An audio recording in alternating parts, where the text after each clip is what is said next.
Hi, I'm Tim. Welcome to our channel and thanks for logging on. If you enjoy these videos, do me a favor and subscribe to our YouTube channel right here at Watchbox Reviews. I'd really appreciate it, and I promise to update daily. If you love this watch, you could see it and purchase it on our website, thewatchbox.com. Today we are discussing the 2006 to 2011 IWC Pilot's Watch Mark 16 Spitfire in stainless steel. This is a 39mm upscale pilot's watch.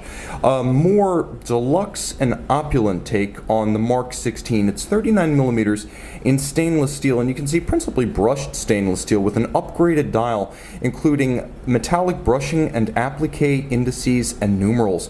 A graceful watch, of course named after the famed elliptical-wing British Spitfire fighter. The timepiece wears easily on my 16cm circumference wrist. Now 39mm is the diameter of the watch, not including the crown. It's a slim timepiece at 10.7mm. It's an ideal choice to wear underneath a tight dress cuff. Lug-to-lug 48mm, including a 20mm lug spacing. It is a fairly graceful and arced form. Nevertheless, I can recommend it for a wrist as small as 14cm circumference, maybe even 13.5cm circumference if your wrist is more oval than round. Let's take a look at the strap. Get as close as possible. And you can see that it's a medium scale rectangular alligator leather that's also a medium brown, semi-gloss. There's a little bit of a contrasting stitch, aviator style. There's some bolstering, and as you can see, there's a folded, or I should say sheer edge construction to show you the layers of fabrication, the different layers of animal hide coming together. It is a calfskin in black on the bottom. You can see it's made in France, probably by Camille Fournet, which was then the OEM supplier of factory IWC straps. You can also see that there is a matching stainless steel buckle that's handsomely made, faceted and nicely brushed. You can see it matches the case, which is subdued. The case band is made to appear more graceful by the fact that the bezel is somewhat stepped in and the case back is somewhat stepped in, so the eye catches the case band, which is quite narrow, only a few millimeters, and the watch is nicely accented with a little bit of a flaring polished bevel that expands at the tip of the lugs. You can see the lugs themselves are very nicely tapered in a graceful, almost dress appropriate form. There's an IWC crown, and as you can see, that's of high polish for contrast.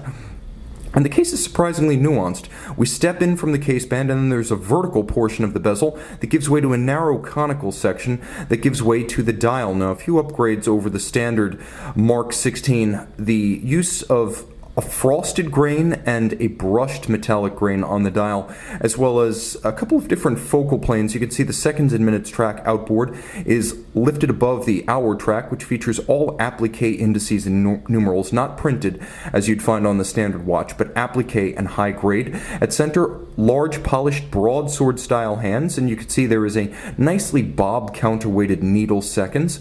The watch is the Mark 16. It does feature an ETA 2892A2 underneath its case back. So the 2892A2 is the, one might say, flagship automatic made by ETA for customer purposes. It's very slim, very tough, and very precise. And IWC used to order the highest grades of the ETA movements and then perform in-house regulation on them. They continue to order high grades today from both ETA and Sellita and regulate them in-house. So this is a movement that's capable of keeping chronometer grade time, automatic winding, 42-hour power reserve, 21 joules, stop seconds, quick set date, bidirectional automatic winding, 28,800 vibration per hour beat rate, and thanks to the screw-down crown and the screwed-in case back, the watch boasts 60-meter water resistance, which, if placed on a water-resistant band in conjunction with the screw-down crown, would be sufficient for surface swimming. There's also a soft iron inner cage to protect the watch from the effects of magnetism, and the watch has blowout protection, which is an interesting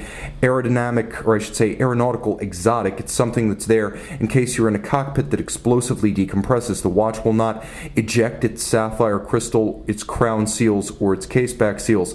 More than you need, but then again, that's often the definition of luxury. You can see this IWC Mark 16 reference 3255-02, the Spitfire, and make it yours on the watch box.